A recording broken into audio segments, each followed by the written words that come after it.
according to your expectations, and were you confident that the judges were going to see it for you when it was over?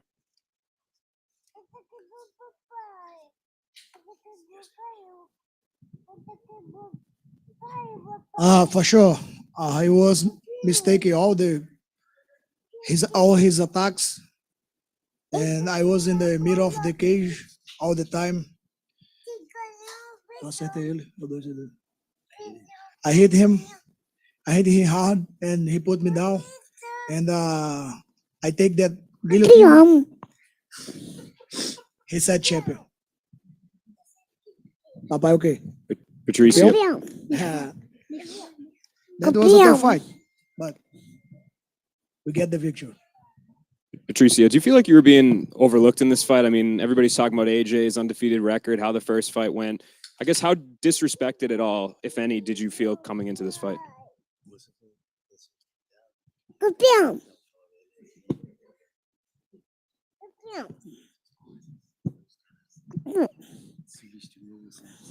You know, things like that is normal.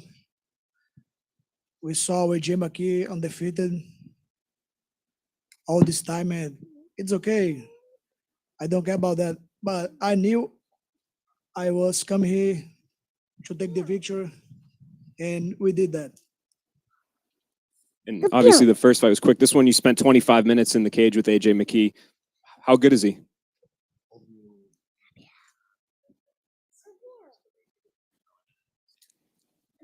He's tough. He's very good, but the Lion King is here.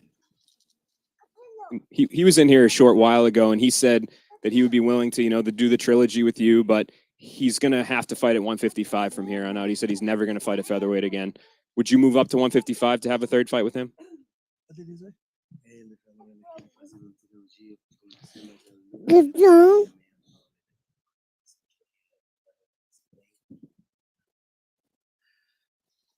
I don't know.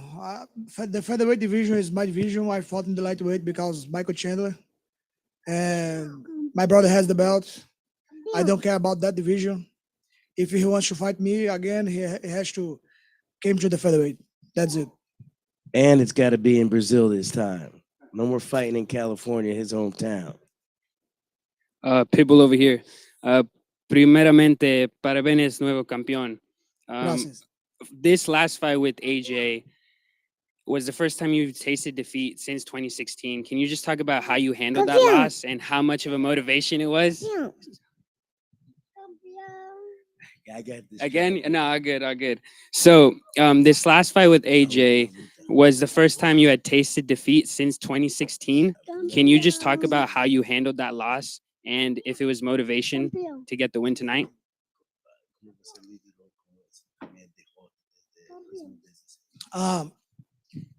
MMA is a tough sport, but to be defeated, unfortunately, is normal, and I don't like it. Nobody like it, and just go home, train harder, smarter, and come back. That's it. Focus. Before the fight, I spoke with your brother. He predicted a 4th round TKO. That didn't happen tonight, but can you just speak how many times you've replayed this fight in your head? I gave him a hard punch and he take me down. And I take a guillotine and he was slippery.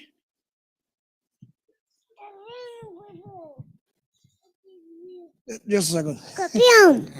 Teresa, tem que pegar ele, leva ele lá pra fora. Vem aqui, papai.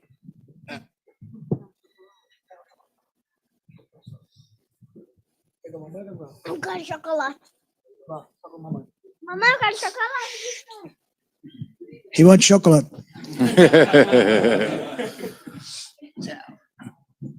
Eu queria chamar a atenção da Comissão Atlética, não só da Califórnia, mas também de toda a América.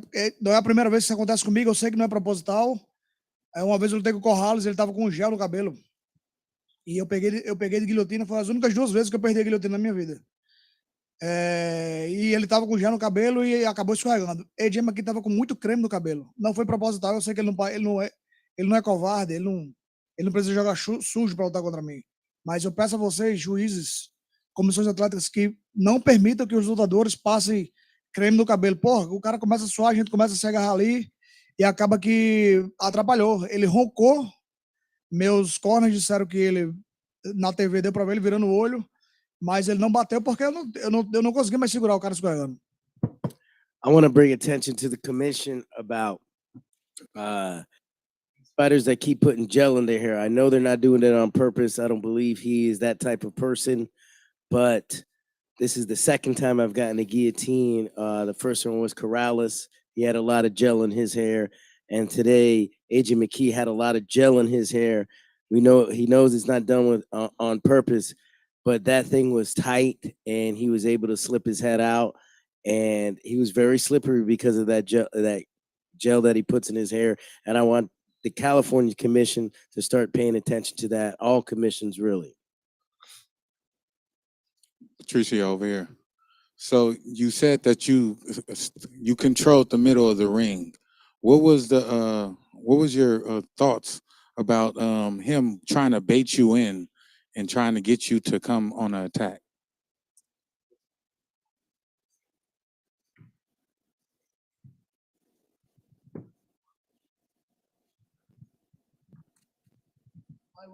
I was expecting that. He has good abilities, but nothing that I was seeing in the gym, in my home. The first 2 rounds, you really controlled it with leg kicks. Was that the plan coming into the fight? In our first round, I was doing the same, but we don't have time to follow the strategy.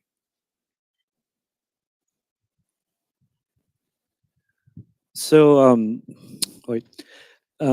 During the fight, there was a lot of attacks to the body from you, also leg kicks, as mentioned. I think the 4th round was a bit slower. Was the goal to like damage him, so to get a finish when he'll be maybe less mobile, less agile, and less able to get out of the way?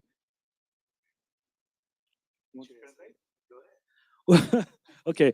O objetivo era dar chute na perna e atacar o corpo para ele ficar mais lento e você conseguir nocautear? Nem tanto. Nem tanto. Lógico, treinei aquilo, mas não era a estratégia principal. Ele estava bloqueando muito, projetando muito com a cabeça. Acabou me abrindo aqui, me machucando aqui, abrindo aqui um corte. Então, o trabalho que eu tinha treinado mais, eu acabei não fazendo, até acabei tendo que adaptar o jogo. E ele estava lá paradinho na minha frente com aquela perna magra. E eu acabei castigando um pouquinho para ele sentir um pouco de dor. Como eu disse que ia trazer para ele dor, não só física, mas também vou trazer dor mental.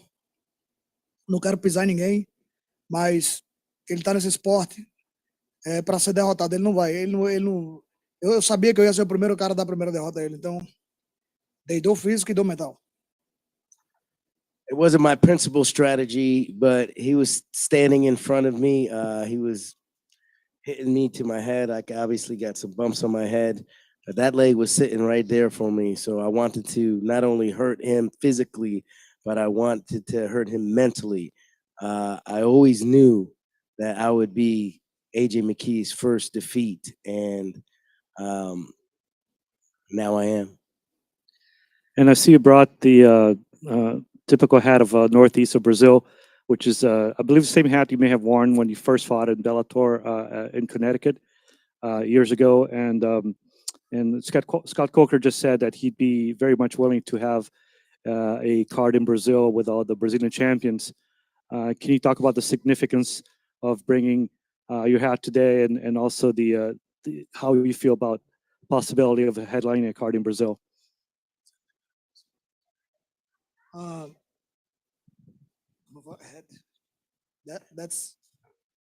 That's the hat is it's from a brother of mine who passed away, and he's a real cowboy. In Brazil, we call it vaqueiro, and that title is for him. Extra motivation for me. and Santa Cruz, his name. The card in Brazil, it's a dream. I just won the third round against AJ McKee in Natal, my city. If it's possible, let's do that. Hey, Patricio, you told us in fight week that even with winning this belt, there's still more that you want to accomplish. I'm curious what specific goals you still have in this sport and what potentially is next for you.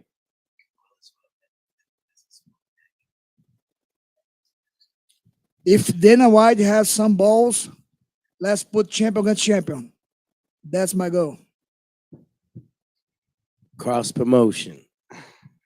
Hey, Pitbull, I was wondering what you could say about the man sitting beside you today, Captain, how he's helped you along through your career and helped you get to where you are today.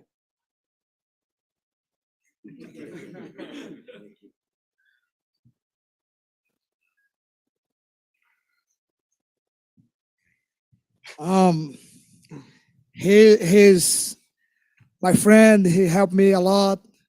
You know, he's American, and always when he can, he goes to Brazil and help not just me but all my team. Everyone has to learning from his great guy. I'm happy has this man by my side. Captain. Don't cry, baby. Yeah, Captain. And all my team right there. Nobody's jealous. Please. And going into that fifth round, going into that decision after the fifth round, how confident were you that you did enough throughout the fight to secure the victory?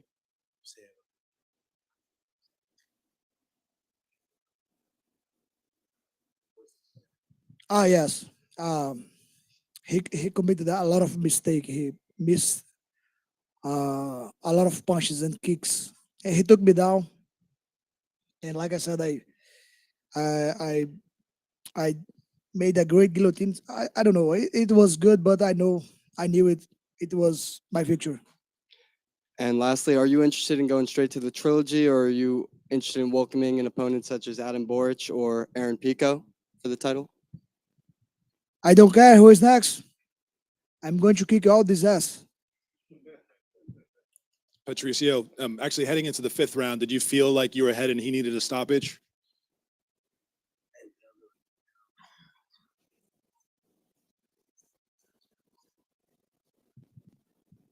Um, yes, yes and no. That's why he at the beginning of the round he tried to put me down, right? Yeah, he take me down and he was trying to win that round. That was tough. He's very good. And your corner kept you updated in the fight. Did they tell you that you were ahead, or what was their information to you in terms of the scoring leading into the fifth round? My brother and the whole team said, "Hey, that was tough, but we believe we won the fight."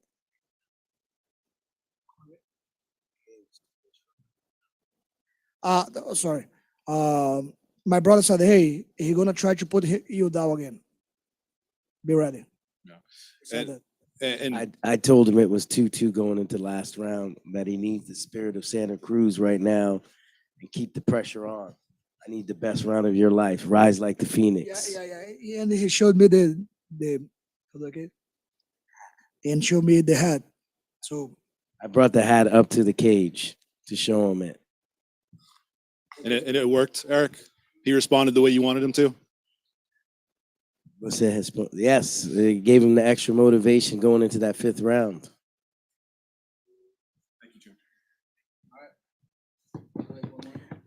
Can we get Patricio Pitbull up here so we can get the first brothers in history? Pitbull brothers, the first brothers in history to have world titles together. Patricio, ven para acá. This is history. This is a historic night. Not only did we rewrite history, rewrited what was wrong. And now the Bellator GOAT is back. Look at this right here. Pitbull brothers. Pitbull. Pitbull. Come on, where's the brothers at? hey,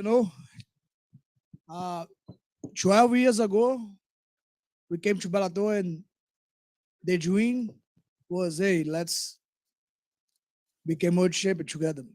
and today it happened.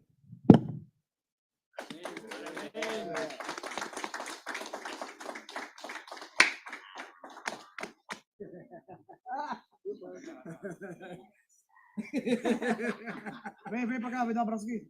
Todo mundo, Everton, Mano, Or, Joinha, Miguel, Chical. Everybody, Santa Cruz.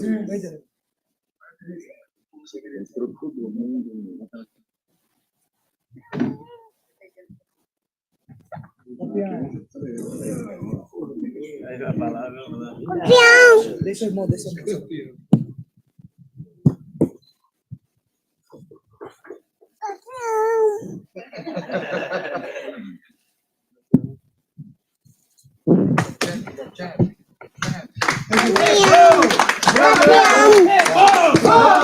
Fala, alô, fala, alô, fala, alô, fala. Acabou.